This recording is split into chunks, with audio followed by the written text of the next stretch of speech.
सोचिए अगर कल सुबह आपकी जिंदगी में सबसे बड़ा तूफान भी आ जाए और आप उसके सामने पत्थर की तरह अड़िग खड़े रहे। लोग आपको देखेंगे और कहेंगे, ये इंसान टूटा क्यों नहीं, घबराया क्यों नहीं। और तभी आप समझेंगे कि असली ताकत ताकतवर शरीर में नहीं बल्कि शांत दिमाग और अटूट आत्मा में छुपी होती है। चैप्टर 1, क्यों जरूरी है अनशेकेबल एटीट्यूड। जिंदगी का असली इम्तिहान तब सामने आता है जब हालात हमारे खिलाफ खड़े हो जाते हैं। सोचिए अगर किसी को छोटी सी क्रिटिसिज्म मिल जाए या किसी ने कुछ गलत कह दिया तो ज्यादातर लोग तुरंत परेशान हो जाते हैं। कभी गुस्से में आग बबूला, कभी उदासी में डूबे हुए तो कभी डर से कांपते हुए। यही छोटी छोटी बातें हमारी एनर्जी को धीरे धीरे ड्रेन कर देती है। जब दिमाग लगातार भावनाओं की लहरों में फंसा रहता है तो हमारी प्रोडक्टिविटी, हमारी डिसीजन मेकिंग एबिलिटी और यहाँ तक कि हमारा हेल्थ भी प्रभावित होने लगता है। मॉडर्न साइंस ये साफ कहती है कि जब आप लगातार नेगेटिव इमोशंस में फंसे रहते हैं, जैसे डर, गुस्सा या चिंता, तो शरीर में स्ट्रेस हार्मोन्स जैसे कॉर्टिजोल और एड्रेनलिन का लेवल लगातार हाई रहता है। ये हार्मोन्स अल्पकालिक खतरे से लड़ने में मदद करते हैं, लेकिन जब ये लंबे समय तक बने रहते हैं तो आपका इम्यूनिटी वीक होने लगता है, डाइजेशन स्लो हो जाता है और हार्ट डिजीजेस का खतरा कई गुना बढ़ जाता है। यानी एक साधारण सी नेगेटिविटी आपके शरीर और दिमाग दोनों को धीरे धीरे खा जाती है। अब सवाल ये उठता है कि क्या हम इन बाहरी घटनाओं को रोक सकते हैं? जवाब है नहीं। लाइफ अनप्रेडिक्टेबल है। कोई भी इंसान कितना भी पावरफुल क्यों ना हो, उसे क्रिटिसिज्म, फेलियर या अनएक्सपेक्टेड प्रॉब्लम्स का सामना करना ही पड़ता है। फर्क सिर्फ इस बात से पड़ता है कि आप रिएक्ट कैसे करते हैं। यही वो जगह है जहां अनशेकेबल एटीट्यूड सबसे बड़ा हथियार बनता है। नेपोलियन हिल, जो मोटिवेशनल फिलॉसफी की दुनिया में एक बहुत बड़ा नाम है, उन्होंने कहा था, सच्चे लीडर वो होते हैं जो केओस के बीच भी काम रहते हैं। जरा सोचिए दुनिया में कितने ही बड़े बड़े लोग आए जिनका नाम आज भी इतिहास के पन्नों में दर्ज है। क्या उनकी ताकत सिर्फ उनकी नॉलेज या उनके रिसोर्सेज थे? नहीं, असली ताकत ये थी कि वो एडवर्सिटी के सामने भी टूटे नहीं। वो ऐसे खड़े रहे जैसे तूफान में खड़ा कोई विशाल पर्वत। महात्मा गांधी इसका सबसे बड़ा उदाहरण है। उन्होंने जेल देखी, हिंसा झेली, लोगों की नफरत झेली, लेकिन क्या आपने कभी उन्हें चिल्लाते, डरते या हार मानते देखा? नहीं, उन्होंने कामनेस को अपनी सबसे बड़ी शक्ति बना लिया और वही कामनेस लाखों करोड़ों भारतीयों की उम्मीद बन गई। लोग उनके पीछे सिर्फ इसलिए खड़े नहीं हुए कि वो बड़े वक्ता थे, बल्कि इसलिए कि जब पूरी दुनिया टूट रही थी तब भी वो अड़िग खड़े थे। यही अनशेकेबल एटीट्यूड है। अब कल्पना कीजिए अगर गांधी छोटी छोटी बातों पर रिएक्ट करने लगते, अगर जेल जाने के डर से टूट जाते, अगर अपमानित होने पर अग्रेशन में बह जाते, तो क्या वो उस स्तर का परिवर्तन ला पाते? बिल्कुल नहीं। असली लीडरशिप यहीं से निकलती है, केओस के बीच इनर स्टेबिलिटी बनाए रखने से। और ये सिर्फ गांधी या किसी महान इंसान की कहानी नहीं है, बल्कि ये लेसन हमारी रोजमर्रा की जिंदगी में भी उतना ही जरूरी है। मान लीजिए आपकी ऑफिस में बॉस ने आपको डांट दिया या घर पर कोई छोटी मिसअंडरस्टैंडिंग हो गई, तो आपकी पहली इंस्टिंक्ट क्या होती है? गुस्सा, दुख या फ्रस्ट्रेशन। लेकिन अगर उसी पल आप खुद को संभाल ले, अगर आप ये समझ ले कि आपकी रिएक्शन ही आपकी असली ताकत है, तो आप ना सिर्फ खुद को बचाते हैं बल्कि आसपास के माहौल को भी स्टेबलाइज कर देते हैं। रिसर्च ये भी बताती है कि जो लोग इमोशनली स्टेबल रहते हैं उनकी प्रॉब्लम सॉल्विंग एबिलिटी कई गुना बढ़ जाती है। वो सेम सिचुएशन को दूसरों से अलग एंगल से देख पाते हैं और वहीं से सेशंस निकलते हैं। अनशेकेबल एटीट्यूड की असली खूबसूरती यह है कि ये सिर्फ आपको काम नहीं बनाता बल्कि आपको मैग्नेट की तरह अट्रैक्ट करता है। लोग नेचुरली ऐसे इंसानों के आसपास रहना पसंद करते हैं जो हर हाल में कंपोज्ड रहते हैं। क्यों? क्योंकि केओस के बीच स्टेबिलिटी एक रेयर क्वालिटी है। दुनिया जब आग में जल रही हो और कोई इंसान वहां पानी की तरह शांत खड़ा हो, तो लोग उसी की तरफ दौड़ते हैं। ये क्वालिटी आपको ऑटोमेटिकली एक लीडर बना देती है और यही वजह है कि नेपोलियन हिल बार बार इस प्रिंसिपल पर जोर देते हैं। इमोशनल स्टेबिलिटी केवल इंस्पिरेशन का सोर्स नहीं है बल्कि सर्वाइवल का भी एक फंडामेंटल टूल है। जब आपका दिमाग अनकंट्रोलेबल इमोशन से भरा होता है तो आप गलत डिसीजंस लेते हैं। एग्जाम्पल के तौर पर फाइनेंशियल मार्केट्स में देखें, वहां सबसे ज्यादा लॉस उन लोगों को होता है जो पैनिक में बेचते या खरीदते हैं। वहीं सबसे ज्यादा प्रॉफिट उन्हीं को होता है जो मार्केट क्रैश के बीच भी काम रहते हैं और लॉजिकल डिसीजंस लेते हैं। अब ये सिर्फ फाइनेंस की बात नहीं बल्कि हर एस्पेक्ट ऑफ लाइफ की सच्चाई है। चाहे रिलेशनशिप्स हो, करियर हो या पर्सनल ग्रोथ, कामनेस ही फाउंडेशन है।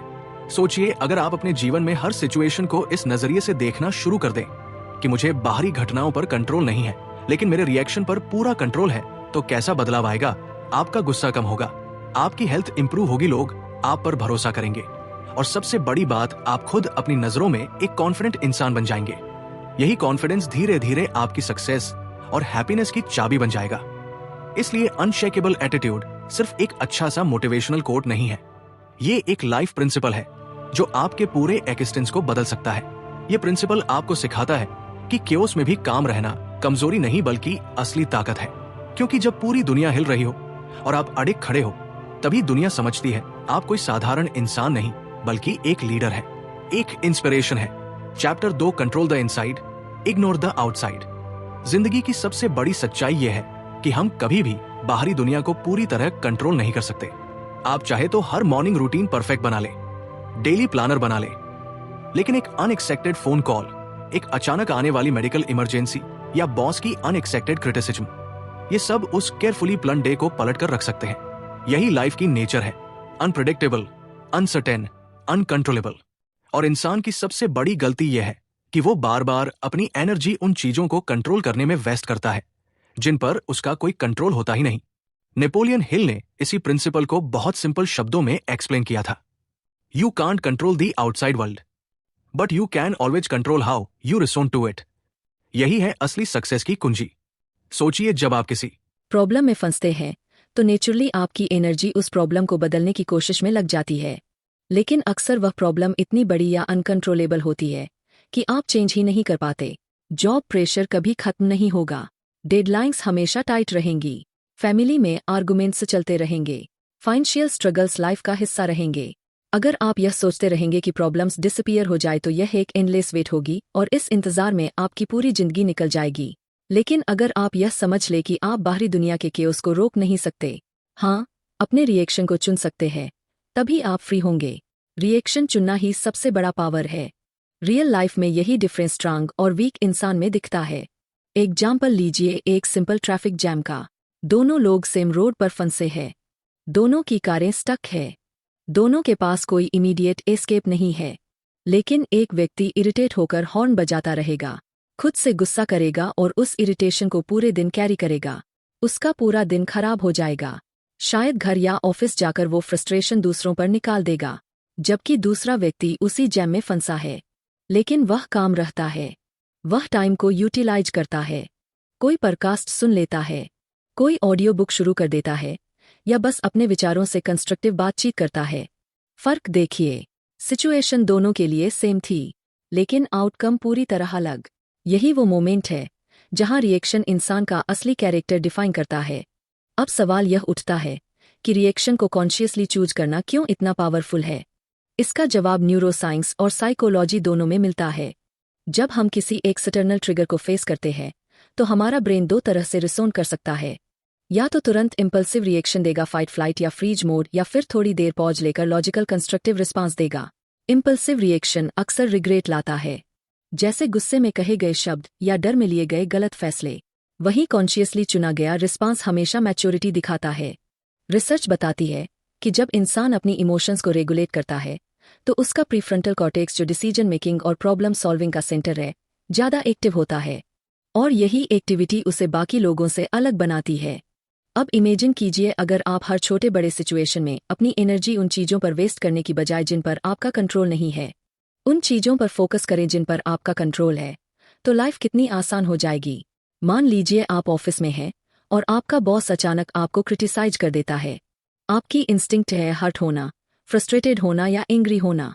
लेकिन अगर आप उसी मोमेंट में यह सोच ले कि मैं बॉस की क्रिटिसिज्म को कंट्रोल नहीं कर सकता, लेकिन मैं डिसाइड कर सकता हूं कि मैं इसे लर्निंग अपॉर्चुनिटी बनाऊं या ईगो का इशू, तो आप इंस्टेंटली एम्पावर्ड महसूस करेंगे। वही क्रिटिसिज्म आपको वीक नहीं करेगा बल्कि आपको स्ट्रांग बनाएगा। इसी तरह रिलेशनशिप्स में देखिए, अक्सर लोग दूसरों की बातें या बिहेवियर बदलने की कोशिश करते रहते हैं। वह चाहते हैं कि दूसरा इंसान वैसा बिहेव करे जैसा वह चाहते हैं, लेकिन यह कभी पॉसिबल नहीं है। आप दूसरों को चेंज नहीं कर सकते, आप सिर्फ अपने रिस्पांस को चेंज कर सकते हैं। अगर कोई रूड है तो आप डिसाइड कर सकते हैं कि आप भी रूड बने या काम रखकर कन्वर्सेशन को न्यूट्रलाइज करें। यह चॉइस ही आपको मेंटली पावरफुल बनाती है। नेपोलियन हिल का फिलॉसफी यही है कि सक्सेसफुल लोग कभी भी अपनी एनर्जी अनकंट्रोलेबल चीजों पर वेस्ट नहीं करते। वो जानते हैं कि दुनिया में हमेशा नॉइज, केओस और नेगेटिविटी रहेगी, लेकिन अगर आप उस नॉइज को अपने अंदर अब्सॉर्ब कर लेंगे तो आप स्लोली होलो हो जाएंगे। स्ट्रांग लोग वह होते हैं जो अपने अंदर एक इनविजिबल शील्ड बना लेते हैं। आउटसाइड वर्ल्ड उन्हें डिस्टर्ब करने की कोशिश करती है, लेकिन वह शील्ड उनके रिएक्शन को प्रोटेक्ट करता है। और यही शील्ड बनाना असली आर्ट है। अब प्रैक्टिकल लाइफ में इसको अप्लाई कैसे करें? इसका सबसे आसान तरीका है अवेयरनेस डेवलप करना। अवेयरनेस मतलब हर मोमेंट खुद से पूछना, क्या यह चीज मेरे कंट्रोल में है? अगर आंसर है यस, तो एक्शन लीजिए। अगर आंसर है नो, तो उस थॉट को वही छोड़ दीजिए। यही सिंपल फिल्टर आपकी मेंटल एनर्जी को बचा लेगा। एग्जाम्पल, अगर बारिश हो रही है और आपकी इंपॉर्टेंट मीटिंग मिस हो रही है तो इरिटेशन से कुछ नहीं बदलेगा। लेकिन अगर आप काम रखकर सोए कि मैं रिमोट कॉल कर सकता हूं या रिस्केड्यूल कर सकता हूं, तो आपने उसी अनकंट्रोलेबल सिचुएशन को अपने कंट्रोल में बदल लिया। यह प्रिंसिपल सिर्फ पर्सनल लाइफ में नहीं बल्कि बड़े बड़े लीडर्स, एंटरप्रेन्योर्स और एथलीट्स की लाइफ में भी दिखता है। एग्जाम्पल के तौर पर माइकल जॉर्डन जब बास्केटबॉल खेलते थे तो वह हमेशा कहते थे, I can't control whether the ball goes in every time, but I can control how I prepare, how I focus and how I react to misses. यही फिलॉसफी उन्हें बेस्ट बनाती थी। वो मिसेस को लेकर फ्रस्ट्रेट नहीं होते बल्कि काम रखकर अगले शॉट पर कंसंट्रेट करते। और यही डिफरेंस उन्हें ऑर्डिनरी प्लेयर से एक्स्ट्राऑर्डिनरी बनाता था। इसलिए जब आप कहते हैं control the inside ignore the outside, इसका मतलब यह नहीं कि आप दुनिया को इग्नोर कर दें। इसका मतलब यह है कि आप दुनिया को उसके केओस के साथ स्वीकार करें, लेकिन अपनी इनर पीस को डिस्टर्ब ना होने दें। आप यह समझे कि बाहर का तूफान आपका पार्ट नहीं है, आप अपने अंदर उस तूफान को रोक सकते हैं। यही आर्ट अगर आप सीख ले तो आपकी लाइफ बैलेंस और स्टेबिलिटी से भर जाएगी। चैप्टर 3, नेगेटिव इमोशंस को न्यूट्रलाइज करना। जिंदगी में हम सभी कभी ना कभी ऐसी स्थितियों का सामना करते हैं जहां नेगेटिव इमोशंस हमें अपने काबू में ले लेते हैं। गुस्सा, डर, ईर्ष्या या गहरी निराशा, यह सब इंसानी नेचर का हिस्सा है। लेकिन फर्क इस बात से पड़ता है कि क्या हम इन इमोशंस के स्लेव बन जाते हैं या इन्हें मास्टर करना सीखते हैं। नेगेटिव इमोशंस को पूरी तरह एलिमिनेट करना संभव नहीं है, लेकिन इन्हें न्यूट्रलाइज करना बिल्कुल संभव है। न्यूट्रलाइज का मतलब है इन्हें रिकॉग्नाइज करना, एक्सेप्ट करना और फिर ट्रांसफॉर्म करना, ताकि यह आपको हार्म ना करे बल्कि आपको इनर स्ट्रेंथ दें। यही आर्ट नेपोलियन हिल और दूसरे महान थिंकर्स बार बार एम्फसाइज करते रहे हैं, क्योंकि लाइफ में सक्सेस और पीस दोनों उन्हीं को मिलते हैं जो नेगेटिव इमोशंस को कंट्रोल करने का स्किल डेवलप कर लेते हैं। सबसे पहली स्ट्रेटजी है पॉज ब्रीथ। यह सुनने में सिंपल लग सकती है, लेकिन इसकी ताकत अनइमेजिनेबल है। जब भी गुस्सा आता है, जब भी एंजाइटी बढ़ती है, हमारा नर्वस सिस्टम हाइपर एक्टिव हो जाता है, हार्ट बीट तेज हो जाती है, ब्लड प्रेशर शूट करता है और दिमाग फाइट और फ्लाइट मोड में चला जाता है। ऐसे में हम इम्पल्सिव रिएक्शंस दे देते हैं, जैसे गुस्से में गलत बातें बोलना, डर में गलत डिसीजंस लेना या दुख में हार मान लेना। लेकिन अगर उसी पल आप खुद को बस पॉज करने के लिए मजबूर कर दें और 10 डीप ब्रेथ्स लें, तो साइंस कहती है कि आपका पैरासिनेथेटिक नर्वस सिस्टम एक्टिवेट हो जाता है। ये सिस्टम ऑटोमेटिकली आपके बॉडी और माइंड को काम करना शुरू कर देता है। हार्ट बीट स्लो हो जाती है, ब्रेन में क्लैरिटी आने लगती है और आप इंपल्सिव रिएक्शन से बच जाते हैं। ये कोई रैंडम एडवाइस नहीं, बल्कि हार्वर्ड और स्टैनफोर्ड जैसी यूनिवर्सिटीज में की गई स्टडीज से साबित फैक्ट है। इसलिए अगली बार जब कोई आपको प्रवोक करे या कोई सिचुएशन आपको इमोशनली डिस्टर्ब करे, तो बस पॉज करें और ब्रीथ करें। ये 10 ब्रेथ्स आपको उस इमोशनल वेव से बाहर निकालने की शक्ति देंगे। लेकिन सिर्फ ब्रीथिंग ही काफी नहीं है। नेगेटिव इमोशंस को न्यूट्रलाइज करने का दूसरा पावरफुल तरीका है रिफ्रेम द सिचुएशन। रिफ्रेमिंग का मतलब है चीजों को देखने का नजरिया बदलना। एग्जाम्पल के तौर पर, अगर आप किसी एग्जाम में फेल हो जाते हैं तो नेचुरली आपको लगता है कि ये एंड है। लेकिन अगर आप सेम फेलियर को एक लेसन की तरह रिफ्रेम करें, यानी इसे एंड की जगह इंप्रूवमेंट का सिग्नल माने, तो वही फेलियर आपकी ग्रोथ का सबसे बड़ा टूल बन जाएगा। थॉमस एडिसन की कहानी इसका परफेक्ट एग्जाम्पल है। जब वो बल्ब इन्वेंट करने की कोशिश कर रहे थे तो उन्होंने 1000 बार फेलियर देखा, लेकिन उन्होंने कभी इसे नेगेटिव इमोशन बनने नहीं दिया। उन्होंने कहा, मैंने 1000 बार फेल नहीं किया, मैंने 1000 तरीके सीखे जो काम नहीं करते। ये स्टेटमेंट सिर्फ ऑप्टिमिज्म नहीं, बल्कि रिफ्रेमिंग का सबसे बड़ा उदाहरण है। उन्होंने हर फेलियर को एंड नहीं, बल्कि एक नए बिगिनिंग का रास्ता माना। इसी वजह से वो दुनिया बदलने वाले इन्वेंशन तक पहुंच पाए। अब सोचिए, अगर एडिसन हर फेलियर के बाद गुस्से, फ्रस्ट्रेशन और डिप्रेशन में डूब जाते तो क्या आज हमारे पास बल्ब होता? बिल्कुल नहीं। यही प्रिंसिपल हमारी डेली लाइफ में भी लागू होता है। मान लीजिए आपके दोस्त ने आपसे कुछ हार्श शब्द कह दिए। नॉर्मल रिएक्शन होगा हर्ट होना और रिलेशनशिप स्पॉइल कर लेना। लेकिन अगर आप रिफ्रेम करें और सोए कि शायद वो खुद स्ट्रेस में है, शायद उसका बैड डे है, शायद ये मेरे बारे में नहीं बल्कि उसकी ओन स्ट्रगल के बारे में है, तो आपका हर्ट कम हो जाएगा और आप काम रह पाएंगे। रिफ्रेमिंग सिचुएशन को ट्रांसफॉर्म कर देती है। नेगेटिव इमोशंस का एक और हिडन ट्रुथ यह है कि ये हमारे अंदर सप्रेस्ड एनर्जी की तरह काम करते हैं। अगर इन्हें बाहर कंस्ट्रक्टिव तरीके से चैनलाइज किया जाए तो ये हमारी ग्रोथ का फ्यूल भी बन सकते हैं। एग्जाम्पल के तौर पर कई लोग फेलियर के बाद इतनी ज्यादा एंगर और फ्रस्ट्रेशन फील करते हैं कि उसी एनर्जी को वो मेहनत और डिटर्मिनेशन में बदल देते हैं। यही कारण है कि कई एंटरप्रेन्योर्स अपने सबसे बड़े फेलियर्स के बाद ही सबसे बड़ी कंपनीज खड़ी करते हैं। उनके अंदर का गुस्सा उन्हें डिस्ट्रॉय नहीं करता बल्कि उन्हें डिसिप्लिन और फोकस में बदल देता है। लेकिन इस स्किल को डेवलप करने के लिए प्रैक्टिस चाहिए।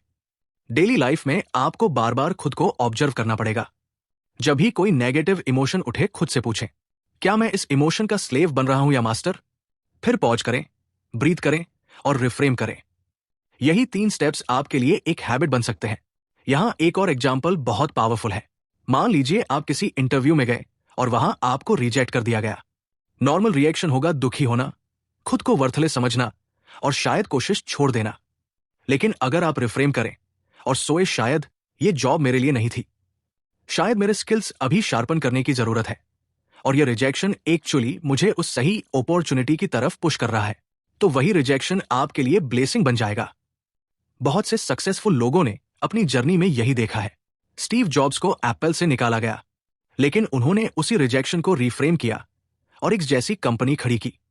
बाद में एप्पल ने उन्हें वापस बुलाया और हिस्ट्री बनी। नेगेटिव इमोशंस को न्यूट्रलाइज करना मतलब इन्हें दबाना नहीं है। अगर आप इमोशंस को दबाएंगे तो वो अंदर ही अंदर जमा होकर डिप्रेशन या हेल्थ इश्यूज में बदल सकते हैं। न्यूट्रलाइज का मतलब है इन्हें ट्रांसफॉर्म करना, उन्हें एक्नॉलेज करना। हाँ, मुझे गुस्सा आया है, लेकिन उसी गुस्से को एनर्जी बनाना। उन्हें एक्सेप्ट करना, हाँ मैं फेल हुआ हूं, लेकिन उसी फेलियर को स्टेपिंग स्टोन बनाना। यही आर्ट आपको इमोशनली इंटेलिजेंट और मेंटली स्ट्रांग बनाता है। नेपोलियन हिल ने कहा था, your mind is your only master, control it and you control your destiny. Negative emotions को न्यूट्रलाइज करने का यही अर्थ है, अपने माइंड को मास्टर करना। क्योंकि जब आप अपने माइंड को कंट्रोल कर लेते हैं तो बाहरी दुनिया की कोई भी ताकत आपको डिस्टर्ब नहीं कर सकती। चैप्टर शोर प्रैक्टिकल लाइफस्टाइल हैबिट्स। कई लोग सोचते हैं कि मेंटल स्ट्रेंथ और इमोशनल बैलेंस सिर्फ फिलॉसफी है, किताबों की बातें, लेक्चर्स की बातें। लेकिन सच तो यह है कि अगर आप डेली लाइफस्टाइल में सही हैबिट्स डेवलप नहीं करते तो आपकी सारी नॉलेज और इंस्पिरेशन धीरे धीरे फेड हो जाती है। हमारे माइंड और बॉडी दोनों को एक स्ट्रक्चर चाहिए, एक ऐसी लाइफस्टाइल चाहिए जो हमें केओस से बचाकर स्टेबिलिटी की ओर ले जाए। नेपोलियन हिल ने बार बार इस बात पर जोर दिया कि सक्सेस किसी एक बड़े एक्शन का रिजल्ट नहीं होती, बल्कि छोटे छोटे डेली हैबिट्स का क्यूमुलेटिव इफेक्ट होती है। इसलिए अगर आप सच में अनशेकेबल एटीट्यूड डेवलप करना चाहते हैं तो आपको अपनी लाइफस्टाइल को इस तरह डिजाइन करना होगा कि वो ऑटोमेटिकली आपको काम, फोकस्ड और रेजिलिएंट बनाए। यहां 3 ऐसी पावरफुल हैबिट्स हैं जिन्हें अपनाकर आप अपने माइंड को शील कर सकते हैं और अपने जीवन को एक नई दिशा दे सकते हैं। सबसे पहली हैबिट है मॉर्निंग रूटीन। आज की दुनिया में ज्यादातर लोग सुबह उठते ही सबसे पहले फोन उठाते हैं।